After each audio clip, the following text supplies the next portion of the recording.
Stability को major करने के 5 फैक्टर जिनको समझ में आ गए वो रेजोनेंस के अंदर बेटा महारथी हो जाएगा। हर एक क्वेश्चन बिना किसी प्रॉब्लम के with in fraction of second solve कर जाएगा। बेसिक कॉन्सेप्ट तो हमने सीख लिया है, रेजोनेंस भी बनाना सीख लिया है, रेजोनेटिंग स्ट्रक्चर को ड्रॉ करना आ गया है। अब रेजोनेटिंग स्ट्रक्चर सारे मिलकर रेजोनेंस हाइब्रिड बनाते हैं, कितना कंट्रीब्यूशन दे रहा है वो डिपेंड करेगा इसकी रेजोनेटिंग स्ट्रक्चर की स्टेबिलिटी पर। रेजोनेंस स्ट्रक्चर की जो स्टेबिलिटी होती है वो सबसे पहले किस पर डिपेंड करती है? सीक्वेंस वाइज मैं समझा रहा हूं आपको, अब सीक्वेंस वाइज समझा रहा हूं। वो सीक्वेंस वाइज आपको याद रहेगा तो बात बनेगी, तो बात समझेंगे। तो मतलब स्टेबिलिटी की चर्चा हो रही है। अब स्टेबिलिटी की चर्चा में सबसे पहले चेक करेंगे हम लोग चार्ज को। सबसे पहले चार्ज को चेक करना पहला फैक्टर। जब भी रेजोनेंस स्ट्रक्चर की स्टेबिलिटी का जिक्र आएगा तो सबसे पहले आपको उसके ऊपर चार्ज देखना पड़ेगा। मतलब यह है जिस रेजोनेटिंग स्ट्रक्चर के ऊपर जितना लेस चार्ज होगा, जितना कम चार्ज होगा, उतना ही मोर स्टेबल रेजोनेटिंग स्ट्रक्चर होगा, और जितना मोर स्टेबल रेजोनेटिंग स्ट्रक्चर है उतना ही मोर कंट्रीब्यूशन होगा। ये बात आप जानते हैं, समझते हैं, और नहीं पता है तो आप लोग जान लीजिए। आप लोग बहुत बेहतरीन तरीका बता रहा हूं बच्चों। दूसरा, अगर किसी रेजोनेटिंग स्ट्रक्चर पर मोर चार्ज हुआ, ज्यादा चार्ज मिलेगा, वो आपको दिख जाएगा रेजोनेटिंग स्ट्रक्चर में, तो इसका मतलब क्या होगा? लेस स्टेबल, और लेस स्टेबल का मतलब लेस कंट्रीब्यूशन। पहला चार्ज की हम चर्चा कर चुके हैं, पहले फैक्टर की हम लोग चर्चा कर चुके हैं। इसके बाद में अगर चार्ज सेम आ जाए, चार्ज सेम आ जाए मेरे प्यारे बच्चों, तो चार्ज के बाद में हम लोग देखते हैं ऑक्टेट देखते हैं। ऑक्टेट का मतलब नंबर ऑफ बॉन्ड, सीधा डायरेक्टली मतलब यही मान लीजिएगा। ऑक्टेट को चेक करना है या नंबर ऑफ बॉन्ड गिन लेने हैं, number of bond resonating structure में। तो मेरे प्यारे भाई, मेरे प्यारे दोस्त, मैंने क्या बोला कि अगर रेजोनेटिंग स्ट्रक्चर में नंबर ऑफ बॉन्ड होंगे, जितने नंबर ऑफ बॉन्ड होंगे उतना ही क्या होगा? मोर स्टेबल होगा, और जितना मोर स्टेबल होगा उतना ही मोर कंट्रीब्यूशन हो गया। और जितना उस रेजोनेटिंग स्ट्रक्चर में लेस नंबर ऑफ बॉन्ड होते हैं प्यारे बच्चों, उतना ही लेस स्टेबल होता है, और लेस स्टेबल का मतलब लेस कंट्रीब्यूशन होता है। Less stable, less contribution. तो सबसे पहला फैक्टर चार्ज, इसके बाद में फैक्टर आता है number of bonds. Octet rule जिसका कंप्लीटर है, और ऑक्टेट हम केवल कार्बन में बॉन्ड के बेसिस पे देख सकते हैं। सेकेंड पार्ट ये हो गया। थर्ड मोस्ट इंपोर्टेंट, इसके बाद में थर्ड, जब भी अगर ये चार्ज भी सेम आ जाए, नंबर ऑफ बॉन्ड भी सेम आ जाए, तो इसके बाद में बच्चों क्या चेक करना है हमें? चार्ज लोकेशन चेक करना है कि चार्ज कहां पर बैठा हुआ है। Charge location, this is a third factor. ये तीसरा फैक्टर मेरे प्यारे बच्चों, चार्ज लोकेशन। मतलब चार्ज लोकेशन का मीनिंग क्या है यहां पर? अरे चार्ज लोकेशन का मीनिंग ये है रे मेरे बच्चों कि अगर नेगेटिव चार्ज, जो नेगेटिव चार्ज होता है प्रेजेंट होता है ऑन मोर इलेक्ट्रोनेगेटिव एटम के ऊपर, तो वो मोर स्टेबल हो जाता है, मोर स्टेबल। और अगर पॉजिटिव चार्ज प्रेजेंट होता है मेरे प्यारे बच्चों ऑन लेस इलेक्ट्रोनेगेटिव एटम के ऊपर, तो इसका मतलब क्या होगा? वो भी मोर स्टेबल हो जाता है। अगर इसका अपोजिट चला जाए, जैसे ऑक्सीजन के ऊपर नेगेटिव चार्ज और नाइट्रोजन के ऊपर नेगेटिव चार्ज, बोलो दोनों में से कौन सा स्टेबल होगा भाई? अरे नेगेटिव चार्ज मोर इलेक्ट्रोनेगेटिव के ऊपर होगा, नाइट्रोजन थोड़ा इससे कम इलेक्ट्रोनेगेटिव होगा, तो मोर स्टेबल ये हो जाएगा। ऐसे ध्यान रखना है, राइट।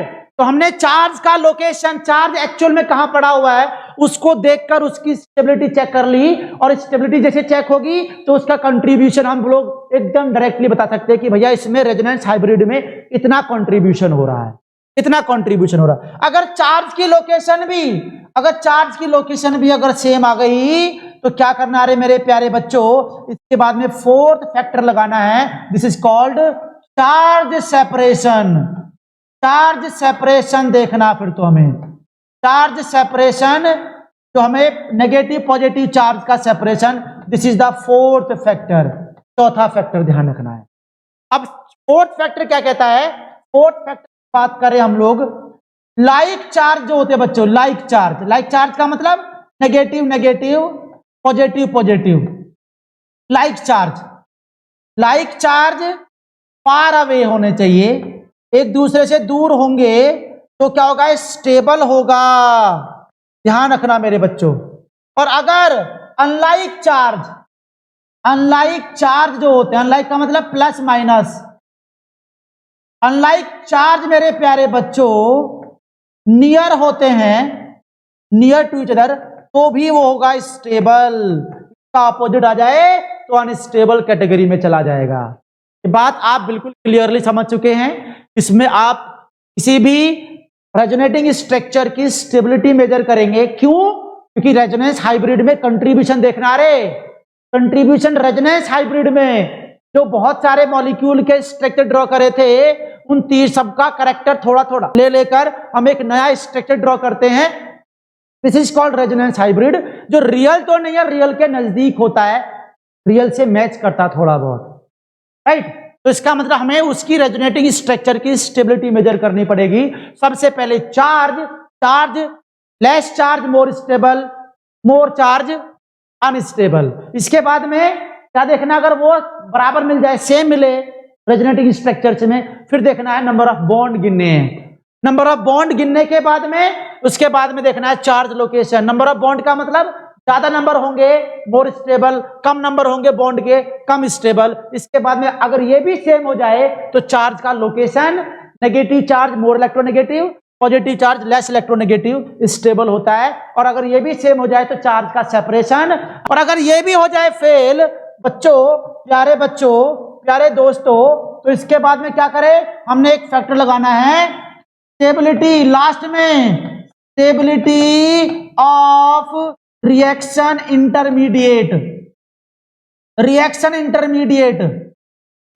इंटरमीडिएट की स्टेबिलिटी देखनी है सबसे लास्ट में। और मेरे बच्चों स्टेबिलिटी इंटरमीडिएट की हम निकालना सीख चुके हैं प्रीवियस लेक्चर में, जब मैंने आपको इंडक्टिव इफेक्ट कराया था। और इंडक्टिव इफेक्ट में मैंने कार्बन आयन की फ्री रेडिकल की स्टेबिलिटी हमने निकालनी सीखी थी। तो यही इंटरमीडिएट होते हैं जो शॉर्ट लिव्ड स्पीशीज होते हैं, रिएक्शन के बीच में बनते हैं और वहीं खत्म हो जाते हैं। कार्बन आयन और फ्री रेडिकल, ध्यान रखना। इंटरमीडिएट की स्टेबिलिटी कौन कौन से होते हैं इंटरमीडिएट, कार्बोकटायन, दूसरा होता है हमारे बच्चों हमारे कार्बोन आयन। ये बात हम कर चुके हैं, आपने पढ़ा होगा 11th क्लास 12th क्लास में पढ़ा होगा, लेकिन यहां पर भी पूरा प्रॉपरली कराया जाएगा। आगे जब बॉन्ड फ्यूजन कराया जाएगा बच्चों, प्रॉपरली कराया जाएगा। तो कार्बन आयन और फ्री रेडिकल, इनकी स्टेबिलिटी चेक करेंगे तो आप लोग फाइनली लास्ट में, इसका तो बहुत ही कम जिक्र होगा क्योंकि सारी फाइल तो यही निपट जाएगी, सारी फाइल तो यही निपटा देंगे हम लोग। पहले चार्ज, इसके बाद में नंबर ऑफ बॉन्ड, इसके बाद में चार्ज का लोकेशन, सेपरेशन, फिर स्टेबिलिटी इंटरमीडिएट की। तो प्यारे बच्चों, आप लोग किसी भी रेजोनेटिंग स्ट्रक्चर की आज से स्टेबिलिटी लगाना शुरू कर दोगे और बिना किसी प्रॉब्लम के, बिना किसी कंफ्यूजन के। बस ये सीक्वेंस ध्यान रखना है, पहले चार्ज देखना है, फिर देखना मेरे प्यारे बच्चों, ये गलती मत कर देना, बस पहले चार्ज देखना है, चार्ज के बाद में देखना नंबर ऑफ बॉन्ड भी बराबर तो फिर आपका चार्ज लोकेशन भी बराबर तो चार्ज का सेपरेशन, और इसके बाद में हमारा स्टेबिलिटी की नंबर आ जाएगा, स्टेबिलिटी का नंबर आ जाएगा। तो यही हमारा कंट्रीब्यूशन बता पाएगा। इसी से हम कंट्रीब्यूशन को चेक करेंगे मेरे प्यारे बच्चों। जैसे हम लोग यहां देखें, अगर मैं इसके बेसिस पर कोई क्वेश्चन कराऊं मैं आपको, अब मैं देखता हूं कि इन दोनों रेजोनेटिंग स्ट्रक्चर में स्टेबल कौन है। अब स्टेबल चेक करते हैं बच्चों। स्टेबल चेक करते हैं तो आपको बात समझ में आ गई यहां पर भाई कैसे जी। सबसे पहले आपको चार्ज चेक करना है, इसके बाद में चेक करना है number of bond, bond check करने हैं, सीधा लिख रहा हूं यहां पर। इसके बाद में लोकेशन चेक करना है चार्ज का, इसके बाद में सेपरेशन चेक करना है, और इसके बाद में क्या करना लास्ट में स्टेबिलिटी। स्टेबिलिटी इसी को साइड में बना लिया करो, स्टेबिलिटी। ये वाला फ्लो चार्ट या सीक्वेंस बना लिया करो। अब देखो पहले चार्ज चेक किया जाए, इस पर कितना प्लस, एक प्लस चार्ज, इस पर प्लस चार्ज, एक बराबर है जी, बराबर है भाई, छोड़ दो इसको। इसके बाद में आ जाओ बॉन्ड पर, गिनो। इसके बाद में सिंगल सिंगल बॉन्ड है, लेकिन इसमें एक एक्स्ट्रा डबल बॉन्ड आ रहा है, और डबल बॉन्ड आ गया तो मोर स्टेबल हो गया, तो second is more stable then first. कुछ करना ही नहीं पड़ा रे, कुछ भी नहीं करना पड़ा मेरे प्यारे बच्चों, कुछ भी नहीं करना पड़ा। देख लीजिए आप क्या करना है, कुछ भी नहीं करना है इसमें। तो मैं इसकी स्टेबिलिटी ऑर्डर लगा चुका हूं। ऐसा दुनिया में कोई भी स्ट्रक्चर मिले अब से आगे, दुनिया में कोई भी रेजोनेटिंग स्ट्रक्चर मिलेगा आप बहुत आसानी से कर दोगे। बस इस फ्लो चार्ट को ध्यान रखेंगे, इस फ्लो चार्ट को, इस सीक्वेंस को ध्यान रखेंगे जो एकदम यूनिक है, मोस्ट इंपोर्टेंट है मेरे प्यारे बच्चों, मोस्ट इंपोर्टेंट है, राइट। पूरा जो भी क्वेश्चन आपका टिपिकल से टिपिकल लेवल भी इसी क्वेश्चन से हो जाएगा। बस सीक्वेंस को मत भूल जाना, पहले चार्ज, बॉन्ड, लोकेशन, सेपरेशन और स्टेबिलिटी इंटरमीडिएट की। अभी थोड़ी देर पहले मैंने बोला था इसका कंट्रीब्यूशन ज्यादा था, इसका लेस कंट्रीब्यूशन था, इसका लीस्ट कंट्रीब्यूशन था, क्योंकि ये मोस्ट स्टेबल था। क्यों था चेक कर लो। अब कैसे भाई, कैसे जी? सबसे पहले चार्ज देखा जाए, चार्ज, इसके बाद में बॉन्ड देखा जाए, इसके बाद में लोकेशन देखा जाए चार्ज का, इसके बाद में सेपरेशन देखा जाए, सेपरेशन, और इसके बाद में बच्चों स्टेबिलिटी देखा जाए इंटरमीडिएट की। यही आपका सीक्वेंस ब्रह्मास्त्र है रेजोनेटिंग स्ट्रक्चर की स्टेबिलिटी को निकालने का। देखो भाई यहां पर सबसे पहले चार्ज चेक, इस पर कोई चार्ज नहीं, इस पर कोई चार्ज नहीं, इस पर कोई चार्ज नहीं, छोड़ दो। अरे प्लस माइनस कट गया, हो गया, न्यूट्रल हो गया, छोड़ दो, चार्ज बराबर है। यहां देखो बॉन्ड की बात करो, बॉन्ड इसमें डबल बॉन्ड आ रहा है, 1 2 3 4, 1 2 3, 1 2 3, मामला फाइल निमट गई जी। फाइल यहां पर क्या हो गया बच्चों, निमट गया। तो यहां पर क्या करेंगे आप लोग, ये न्यूट्रल है, साथ में इसमें बॉन्ड ज्यादा है तो मोर स्टेबल हो गया, तो फर्स्ट इज मोर स्टेबल। अब कहानी आती है इसमें, क्योंकि बॉन्ड इसमें बराबर है भाई, बॉन्ड इसमें बराबर है। तो देखा जाए charge location, charge location, location negative charge on electronegative atom, negative charge oxygen पर है, यहां पर पॉजिटिव चार्ज ऑक्सीजन पर है रे। अरे मैंने क्या बोला था, नेगेटिव चार्ज इलेक्ट्रोनेगेटिव पे होना चाहिए, positive charge electro positive pay होना चाहिए, लेकिन उल्टा हो गया, ये तो नेगेटिव चार्ज इलेक्ट्रोनेगेटिव पे, तो इसका मतलब इससे ज्यादा स्टेबल ये हो गया। सेकंड चला गया ये, इसके बाद में चला गया बच्चों ये थर्ड। तो आप समझ गए होंगे इनमें से मोर स्टेबल ये हो गया, मोर स्टेबल ये हो गया, लेस स्टेबल ये हो गया, लेस स्टेबल ये हो गया, और लीस्ट स्टेबल ये हो गया रे प्यारे बच्चों। तो आप लोग बताइए जो ज्यादा स्टेबल होता है इसका कंट्रीब्यूशन, मोर कंट्रीब्यूशन होता है, अभी थोड़ी देर पहले बताया था, आप समझ लो। लेस कंट्रीब्यूशन था तो इसका मतलब लेस कंट्रीब्यूशन था, क्योंकि लेस स्टेबल था। यहां पर लीस्ट, तो इसका मतलब इसे छोड़ दिया जाएगा, तो दोनों का कंट्रीब्यूशन मिलाकर हमारा एक रेजोनेंस हाइब्रिड बनता है। क्या बनता है प्यारे बच्चों, रेजोनेंस हाइब्रिड बनता है। इस बात को आप क्लियरली समझ चुके हैं अब कि भाई कोई भी रेजोनेटिंग स्ट्रक्चर की स्टेबिलिटी अगर कोई आपसे पूछे, तो रेजोनेटिंग स्ट्रक्चर की स्टेबिलिटी आप लोग इन 5 फैक्टर के बेसिस पर with in fraction of second निकाल दोगे, बहुत आसानी से, बिना कंफ्यूजन के, और बिल्कुल कॉन्फिडेंस से निकालेंगे आप लोग ये इस टाइप का स्ट्रक्चर। जैसे मैं एक तीसरा एग्जांपल और कराना चाहूंगा, इन 5 में से कौन सा रेजोनेटिंग स्ट्रक्चर स्टेबल है, आपको स्टेबिलिटी ऑर्डर में इनको अरेंज करना बच्चों। बस आपको ध्यान रखना मेरे प्यारे बच्चों, आपको पहले चार्ज का सीक्वेंस, इसके बाद में बॉन्ड गिन लेने हैं, इसके बाद में प्यारे बच्चों क्या करना है, लोकेशन, चार्ज कहां बैठा हुआ है, इसके बाद में चार्ज के बीच में सेपरेशन, और चार्ज के बीच में सेपरेशन के इसके बाद में लास्ट में आ जाएगा क्या, स्टेबिलिटी। ये फैक्टर ध्यान रखोगे तो बेड़ा पार हो जाएगा, गंगा नहा जाओगे, आपको कॉन्सेप्ट आ जाएगा, रेजोनेंस में आप महारथी हो जाओगे। तो देखिए आप ध्यान से चेक करते चलो, शुरुआत से चेक करते हैं। सबसे पहले आप गिनेंगे, चार्ज गिनिएगा, plus charge plus charge plus charge, यहां पर 2 प्लस 1 माइनस, प्लस माइनस हो गए न्यूट्रल, 1 प्लस बच गया। यहां पर भी 2 प्लस है, 1 प्लस माइनस न्यूट्रल, 1 प्लस बच गया, चार्ज बराबर है, चार्ज सेम, छोड़ दो। अगले ऊपर मूव कर जाओ, अगले उस पर मूव करो, बॉन्ड पर। डबल बॉन्ड है, बाकी सारे सिंगल बॉन्ड तो कॉमन ही है। डबल बॉन्ड, इसमें 2 डबल बॉन्ड है, इसमें 1 डबल बॉन्ड है, इसमें बॉन्ड है नहीं, तो आप लोग बाजी मार गया, सेकेंड मोस्ट स्टेबल हो गया। पहली बात, बॉन्ड में बाजी मार गया, चार तो सब में प्लस प्लस प्लस चार्ज बराबर है। अच्छा जी, अब आगे चलते हैं, अब नेक्स्ट करते हैं। बॉन्ड इसमें 2 थे, अब इसमें बॉन्ड 2 बचे, इसमें तो एक भी बॉन्ड नहीं, डबल बॉन्ड, तो अब इनकी बारी आ गई, अब ये आएंगे, अब ये सीरीज में आएंगे दोनों, डबल बॉन्ड दोनों का बराबर आ गया। तो अब आओ लोकेशन पर, चार्ज की लोकेशन, पॉजिटिव चार्ज कार्बन पर है, पॉजिटिव चार्ज कार्बन पर, तो ये भी बराबर हो गया इसके लिए। तो सेपरेशन की बात करें, इसमें तो एक ही पॉजिटिव चार्ज है, सेपरेशन की तो बात होगी नहीं। अब बात करें स्टेबिलिटी पर, अरे ये कार्बन पर प्लस चार्ज है 1 डिग्री कार्बोटाइन, और ये कार्बन पर प्लस चार्ज है 2 डिग्री का कार्बोटाइन मेरे प्यारे बच्चों, और 2 डिग्री का स्टेबल होता है रे, तो इसका मतलब क्या जाएगा, थर्ड, और थर्ड के बाद में फर्स्ट आ गया। अब कहानी सुनते हैं हम लोग, पर फोर्थ की और फिफ्थ की।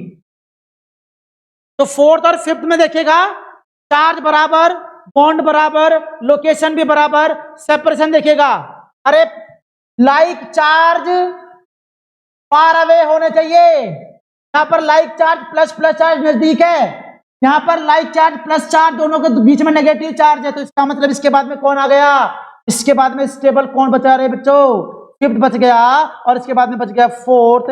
This is the correct order of stability, ये स्टेबिलिटी का ऑर्डर होता है। आप दुनिया में किसी भी स्टेबिलिटी का ऑर्डर पूछे तो आप उसके लिए तैयार हो जाओ। This is the resonating structure stability.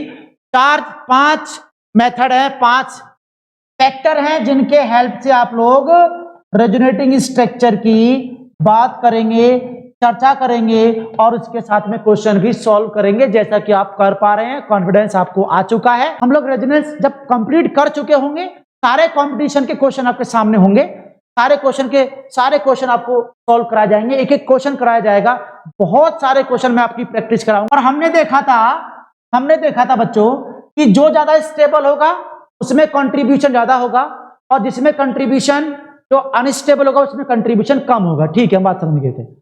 अब बात यहां पर आता है कि कोई भी रेजोनेटिंग स्ट्रक्चर होगा, ध्यान सुनिएगा मेरी बात को, जिनकी 2 अलग अलग स्टेबिलिटी होती है उनका अलग अलग कंट्रीब्यूशन होता है, लेकिन अगर दोनों की स्टेबिलिटी सेम होती है तो दोनों का इक्वल कंट्रीब्यूशन होता है। सीधी बात बच्चों, इक्वल कंट्रीब्यूशन होता है उनका जिनमें स्टेबिलिटी सेम होती है, और अनइक्वल कंट्रीब्यूशन, अरे भाई सीधी बात है, कोई ज्यादा स्टेबल होगा ज्यादा कंट्रीब्यूशन, कम स्टेबल होगा कम कंट्रीब्यूशन होगा। तो यहां पर इस कंट्रीब्यूशन को 2 पार्ट में मैं डिवाइड करना चाह रहा हूं। पहली बात, बहुत इंपॉर्टेंट बात बता रहा हूं, मोस्ट इंपॉर्टेंट है, जनरली आप इसको रटते हैं, रेजोनेंस के बेसिस पर बॉन्ड ऑर्डर निकालना सीखते हैं हम।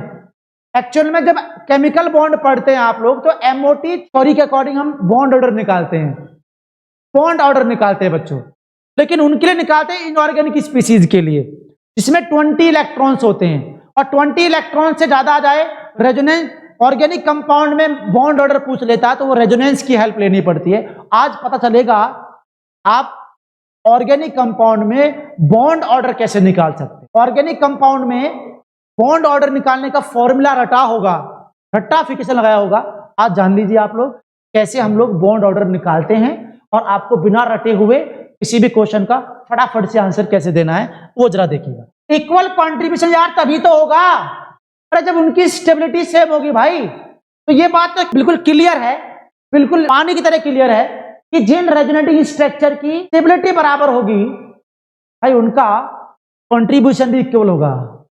क्या होगा उनका बच्चों? कंट्रीब्यूशन भी इक्वल होगा। अब किनका इक्वल होगा आप समझ जाएंगे। अभी दूसरा मुद्दा यहां पर है, पहला मुद्दा सामने, दूसरा मुद्दा इधर है, दोनों मुद्दे पर हम बात करेंगे। कैसे? इक्वल कंट्रीब्यूशन तब होता रहे जब दोनों की स्टेबिलिटी सेम होती है। फॉर एग्जांपल अगर मैं बात करूं, अब इसका कंट्रीब्यूशन देखेंगे, ये वाला रेजोनेटिंग स्ट्रक्चर बनाएगा तो यहां पर कुछ ऐसे स्ट्रक्चर बनेगा, ये सिंगल बॉन्ड O नेगेटिव और यहां पर O, यहां पर डबल बॉन्ड आ गया। तो यार सीधी बात है, ये नेगेटिव चार्ज यहां पर डीलोकलाइज होकर यहां पर चला गया। इसको मैं थोड़ा सा स्टार ऐसा बना देता हूं ताकि पहचान में आ जाए कि ये ऑक्सीजन ये वाला है, ये ऑक्सीजन अलग वाला है। तो यार सीधी बात है, अगर मैं दोनों की स्टेबिलिटी चेक कर लूं, इस पर भी नेगेटिव चार्ज, इस पर भी नेगेटिव चार्ज एक आ रहा है, बॉन्ड बराबर, तो इनका मतलब दोनों की स्टेबिलिटी क्या है? Resonating structure first, resonating structure second, दोनों की स्टेबिलिटी क्या होगी? सेम स्टेबिलिटी हो गई। और सेम स्टेबिलिटी होगी तो बच्चों इसको ही बोलते हैं इक्वल कंट्रीब्यूशन होता है दोनों का। और इक्वल कंट्रीब्यूशन होता है तो इस टाइप के रेजोनेंस को इक्विवेलेंट रेजोनेंस कहा जाता है। क्या बोलते हैं बच्चों हम लोग? इस टाइप के जिसमें दोनों की स्टेबिलिटी सेम हो, उसमें सेम कंट्रीब्यूशन होता है, इक्वल कंट्रीब्यूशन होता है। इसी वजह से इसको हम लोग क्या बोलते हैं? इक्विवेलेंट रेजोनेंस बोलते हैं। इसको इक्विवेलेंट रेजोनेंस बोलते हैं। बहुत काम की बात आपके सामने आने वाली है, मेंस और एडवांस पॉइंट ऑफ व्यू से मोस्ट इंपोर्टेंट है बच्चों, मोस्ट इंपोर्टेंट है। एडवांस के पॉइंट ऑफ व्यू से मोस्ट ही इंपोर्टेंट है। लेकिन अगर मैं इसकी बात करूं प्यारे बच्चों, तो यहां पर आप समझ चुके हैं, इसमें अनइक्वल कंट्रीब्यूशन का मतलब स्टेबिलिटी अलग होने वाली है। जैसे यहां पर मैंने लिखा CH3 C double bond O OH, इसका मैंने एक रेजोनेटिंग स्ट्रक्चर बनाया, लोन पेयर है, लोन पेयर डीलोकलाइज होगा तो बन जाएगा कोई रेजोनेटिंग स्ट्रक्चर ये O नेगेटिव और यहां पर डबल बॉन्ड OH पॉजिटिव आ गया, राइट। तो आप यहां समझ चुके हैं ये न्यूट्रल स्पीसीज है, इस पर चार्ज स्पीसीज है। तो आप जान चुके हैं भाई जो न्यूट्रल होता है वो स्टेबल होता है, ये अनस्टेबल होगा इसके कंपेयर में। और अब देखिए जब स्टेबल अनस्टेबल कॉन्सेप्ट आ गया ना, तो वहां आप समझ चुके होंगे मोर कंट्रीब्यूशन हो जाएगा रे, मोर कंट्रीब्यूशन हो जाएगा। इसका कुछ कंट्रीब्यूशन होगा और इसके अंदर लेस कंट्रीब्यूशन होगा, तो इसमें ज्यादा कंट्रीब्यूशन, इसमें कौन कम कंट्रीब्यूशन, तो इसका मतलब यहां पर अनइक्वल कंट्रीब्यूशन हो रहा बच्चों, अनइक्वल कंट्रीब्यूशन होता है। तो उसी को बोलते हैं नॉन इक्विवेलेंट रेजोनेंस बोलते हैं। इसको क्या बोलते हैं बच्चों? नॉन इक्विवेलेंट रेजोनेंस बोलते हैं। ये बात समझ लेना। हमने कंट्रीब्यूशन ऑफ रेजोनेटिंग स्ट्रक्चर देख लिया उसकी स्टेबिलिटी के बेस पर। अब इक्वल कंट्रीब्यूशन हो रहा है क्योंकि दोनों की स्टेबिलिटी सेम है। अगर ऐसा कोई कंपाउंड दिख जाए और ऐसा कोई कंपाउंड मिलता है तो इसको बोलते हैं इक्विवेलेंट रेजोनेंस। दोनों की बात हम कर रहे हैं। अब पहले हम बात कर चुके हैं कि नॉन इक्विवेलेंट कैसे होता है, जिसमें अनइक्वल कंट्रीब्यूशन होता है। ये बात हम पहले स्लाइड में कर चुके हैं। अब इक्विवेलेंट रेजोनेंस जो होता है सेम कंट्रीब्यूशन होता है। तो मेरे प्यारे बच्चों, जिसमें रेजोनेटिंग स्ट्रक्चर का सेम कंट्रीब्यूशन होता है इसको इक्विवेलेंट रेजोनेंस बोलते हैं। और जो इक्विवेलेंट रेजोनेंस होता है उनके अंदर हम क्या निकालते हैं बच्चों? Bond order. जिनके अंदर इक्विवेलेंट रेजोनेंस होता है बॉन्ड ऑर्डर। पढ़ा होगा आपने इनऑर्गेनिक केमिस्ट्री में chemical bond MOT theory, bond order निकालते हैं। अरे ऑर्गेनिक कंपाउंड में इनऑर्गेनिक कंपाउंड में कैसे निकालते हैं वो समझ लीजिए, जिसमें रेजोनेंस होता है। और दूसरा निकालते हैं बॉन्ड लेंथ, बॉन्ड लेंथ निकालते हैं क्योंकि इक्वल कंट्रीब्यूशन होता है बच्चों, बॉन्ड लेंथ निकालते हैं। और याद रखना जब इक्विवेलेंट रेजोनेंस होता है तो बॉन्ड लेंथ तो इनके अंदर इक्वल ही होती है, इक्वल बॉन्ड लेंथ होती है। तो बॉन्ड ऑर्डर की यहां पर चर्चा होने जा रही है कि बॉन्ड ऑर्डर कैसे निकाले हम लोग। ध्यान से सुनिएगा मेरी पे, बहुत ही इंपॉर्टेंट है बच्चों, very very very very important, most important है, मोस्ट इंपॉर्टेंट है। अरे बॉन्ड ऑर्डर निकाल रहे हैं हम लोग, इनका क्यों निकाल रहे हैं? क्योंकि इसमें इक्वल कंट्रीब्यूशन हो रहा है। और बॉन्ड ऑर्डर निकालने का तरीका मैं आपको बता दूं, बड़ा ही केस सिंपल सा, बड़ा ही साधारण सा केस कैसे है। ये लिखा मैंने CH3 डबल बॉन्ड O, यहां पर लिखा मैंने H, गॉट इट। अब मैंने यहां पर इक्विवेलेंट कंट्रीब्यूशन लगाया तो हम क्या करते हैं, इसमें एक सिग्मा बॉन्ड है, एक पाई बॉन्ड है, एक सिग्मा और एक पाई बॉन्ड है। तो मैं इसमें बॉन्ड ऑर्डर कैसे निकालूं? अरे बॉन्ड ऑर्डर निकालने के लिए क्या काम करना है? बॉन्ड ऑर्डर निकालने का मतलब है number of bond involve in resonating structure in resonance upon total number of resonating structure. ये तो होगा फॉर्मूला जो आपने रेक्टिफिकेशन लगाया होगा। लेकिन आप लोग उस रेजोनेटिंग स्ट्रक्चर में जो रेजोनेंस आपके सामने दे रखा है जो मॉलिक्यूल, उसमें आप बॉन्ड ऑर्डर निकालने का सीधा तरीका 1 प्लस पाई अपॉन सिग्मा ये काउंट करके इसके वैल्यू रख देना, आप आंसर निकाल लोगे फटाफट से। कैसे जी? देखो बच्चों ध्यान से, अगर मैंने यहां देखा कि बॉन्ड ऑर्डर मैंने इस मॉलिक्यूल का निकालना चाह रहा हूं, मैंने क्या कर दिया कि 1 प्लस बोलो पाई बॉन्ड कितना 1, सिग्मा बॉन्ड कितना है यहां पर देखो इनके बीच में पाई हो रहा होगा, एक सिग्मा ये रहा एक सिग्मा ये रहा, जहां पर रेजोनेंस हो रहा है जिनके बीच में उनके सिग्मा इधर के पाई बॉन्ड नहीं गिनने, केवल और केवल सिग्मा पाई बॉन्ड वो लेने हैं जो रेजोनेंस में पार्टिसिपेट कर रहे हैं। बच्चों इस बात को समझ लेना, जो रेजोनेंस में पार्टिसिपेट कर रहे हैं, इतनी बात समझना जरूर, विच पार्टिसिपेट इन रेजोनेंस। तो ये वाला रेजोनेंस में पार्टिसिपेट नहीं कर रहा है, ये कर रहा है जी। एक सिग्मा हो गया पाई हो गया, सिग्मा हो गया 2, डिवाइड करोगे तो 1.5 इसका बॉन्ड ऑर्डर निकल के आ जाएगा। मैं क्यों बनाऊंगा इसके रेजोनेटिंग स्ट्रक्चर? अरे जो आप रटते हैं बच्चों उसके लिए आप रेजोनेटिंग स्ट्रक्चर ड्रॉ करते घूमते हैं। अरे क्यों करना है मेरे भाई? जब मुझे पता है कि भैया इसके पाई और सिग्मा के बीच में रेजोनेटिंग स्ट्रक्चर होगा, कंट्रीब्यूशन होगा, रेजोनेंस हाइब्रिड बनेगा, तो सिग्मा पाई बॉन्ड गिनो जिनके बीच में रेजोनेंस हो रहा है, उनके बीच में आप लोग पाई बॉन्ड, जैसे यहां देखिएगा, आगे जगह नहीं मैं यहां दिखा रहा हूं, जैसे मैंने S double bond O negative, ये एक हमारे पास रेजोनेंस स्ट्रक्चर है, इनके अंदर मुझे बॉन्ड ऑर्डर निकालना है। तो बच्चों तो मैं देखो यहां पर रेजोनेंस इसमें पूरे में हो रहा है, तो 1 प्लस पाई अपॉन सिग्मा। अब देखो इसमें पाई कितने बॉन्ड है, पाई एक तो ये रहा, पाई एक ये रहा, तो क्या करेंगे 1 प्लस पाई हो गए 2 अपॉन सिग्मा, टोटल कितने हो गए गिनिए भाई, 1 सिग्मा 2 सिग्मा 3 सिग्मा 4 सिग्मा, तो यहां पर 4, तो सॉल्व कर देंगे 1 प्लस 1.1/2 और सॉल्व करेंगे तो 1.5 बॉन्ड ऑर्डर ही आएगा मेरे प्यारे बच्चों, 1.5 बॉन्ड ऑर्डर ही आएगा। इस तरीके से हम लोग, जैसे मैं लिखा CO3 2 नेगेटिव, मैं क्या काम करूंगा इसका C double bond O negative, तो बॉन्ड ऑर्डर निकालना मेरे प्यारे बच्चों, 1 प्लस पाई बॉन्ड ये रहा, एक पाई ऊपर कर दिया, 3 नीचे रख दिए, दोनों को सॉल्व करेंगे कितना जाएगा मेरे बच्चों, जरा बताना जल्दी से, 1.33 बॉन्ड ऑर्डर आ गया। भी निकालना चाहो आप इनऑर्गेनिक जिसमें रेजोनेंस हो रहा है, क्योंकि इनमें इक्विवेलेंट रेजोनेंस होता है मेरे प्यारे बच्चों। अरे इनके अंदर इक्वल कंट्रीब्यूशन होता है सभी रेजोनेटिंग स्ट्रक्चर का इक्विवेलेंट कंट्रीब्यूशन है, इसलिए इसको क्या बोलते हैं, इक्विवेलेंट रेजोनेंस बोलते हैं। जितने मैं लिख रहा हूं यहां पर, जितने भी सारे लिख रहा हूं इनऑर्गेनिक स्पीशीज में लिख रहा हूं, ये लिख रहा हूं मैं यहां पर।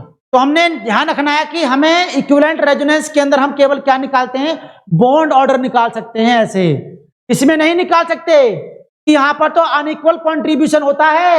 जैसे हम बात करें ClO4 माइनस, मतलब मैं इसका structure CO negative double bond